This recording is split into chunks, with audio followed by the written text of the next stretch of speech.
But আমি medical বোর্ডের পক্ষ থেকে আজ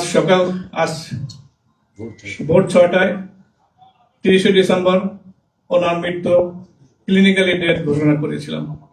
সাবেক প্রধানমন্ত্রী ও বাংলাদেশ জাতীয়তাবাদী দল বিএনপির চেয়ারপারসন বেগম খালেদা জিয়া আর নেই। মঙ্গলবার সকাল 6টায় রাজধানীর এভারকেয়ার হাসপাতালে তিনি শেষ নিঃশ্বাস ত্যাগ করেন। ইন্না লিল্লাহি ওয়া ইন্না ইলাইহি রাজিউন। মৃত্যু সংবাদটি নিশ্চিত করেছেন বেগম খালেদা জিয়ার ব্যক্তিগত চিকিৎসক ডক্টর এজেড জাহিদ হোসেন। এ সময় হাসপাতালে বেগম খালেদা জিয়ার জ্যেষ্ঠ ছেলে ও বিএনপির ভারপ্রাপ্ত চেয়ারম্যান তারেক রহমান, ছেলের বউ ডক্টর জোবায়দা রহমান, নাতনি জাইমা রহমান, ছোট ছেলের বউ শারমিলি রহমান সিথি, ছোট ভাই শামীম এসকান্দার, ছোট ভাইয়ের স্ত্রী, বড় বোন সেলিনা ইসলাম সহ সকল আত্মীয় স্বজন, বিএনপি মহাসচিব মির্জা ফখরুল ইসলাম আলমগীর, বেগম খালেদা জিয়ার চিকিৎসায় গঠিত মেডিকেল বোর্ডের সকল চিকিৎসকবৃন্দ কববৃন্দ উপস্থিত ছিলেন। মরহুমা বেগম খালেদা জিয়ার নামাজে জানাজার সময়সূচি পরবর্তীতে জানিয়ে দেয়া হবে। দেশের রাজনীতিতে আপসহীম নেত্রী হিসেবে পরিচিত এই বরেণ্য রাজনীতিবিদের মৃত্যুতে জাতি এক অভিভাবককে হারালো। তার মৃত্যুতে দেশের রাজনৈতিক অঙ্গনে নেমে এসেছে গভীর শোকের ছায়া। আমরা দলের পক্ষ থেকে আমাদের ভারপ্রাপ্ত চেয়ারম্যানের অনুমতিক্রমে আমরা দলের কিছু কর্মসূচি নিয়েছি। সেই কর্মসূচিগুলো আমাদের দলের সিনিয়র যুব মহাসচিব আপনাদের সামনে তুলে ধরবেন।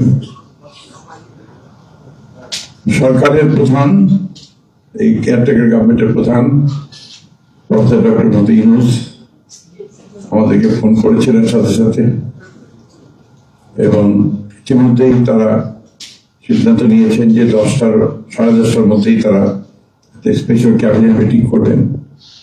সেই ক্যাবিনেট মিটিংয়ে তারা দেশনেত্রী বেগম খালেদা জিয়ার যে শেষ কাজগুলো তা জানাজা, তার দফন, তাকে রাষ্ট্রীয় মর্যাদায়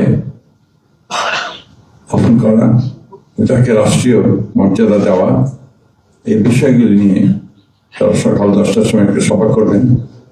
এরপরে আমরা পুরো জিনিসটাকে কোঅর্ডিনেট করে আবার সেটা আপনাদের সামনে জানাবো। আমি এখন অনুরোধ করব আমাদের দলের সিনিয়র যুব মহাসচিব জনাব রুহুল কবির রিজভী, তিনি আপনাদের সঙ্গে দলের কর্মসূচিটা জানাবেন। এটা হচ্ছে আপাতত এখনই নেওয়া কর্মসূচি। এরপরে আমাদের একটা স্ট্যান্ডিং কমিটি মিটিং হবে 12:30টার দিকে। সেই মিটিংয়ে আমরা আরো বিস্তারিত কর্মসূচি গ্রহণ করব, আর সরকার যে সমস্ত কর্মসূচিগুলো তার সঙ্গে কোঅর্ডিনেট আমরা করব, এবং